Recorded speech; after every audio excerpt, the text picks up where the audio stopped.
Благодарам, почитувам колега, со вас може да се разбереме малку и затоа знам дека не ја фанавте оваа тема околу инфлацијата која предизвикува, кој не ја предизвикува.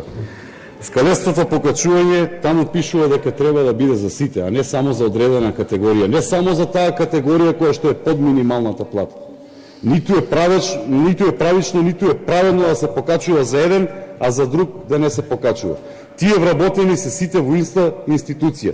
И затоа нето платата имаме основен дел, нели, по коефициент на сложеност за работа, образование и стаж и така натаму. Значи, она што го бара синдикатот, а и ние, во моментов е линеарно покачување, затоа што е поправично од ова што е сега предложено.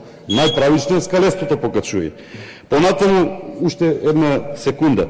Не смее да имаат различна стартна основа колективниот договор во култура, во образование, во здравство или во полиција. Некаде е 13.000 по досегашната методологија, некаде 18.000. За иста позиција има многу разлика во платите. Требаше да се согласи. Тони Јаревски, кафе. Тони Јаревски.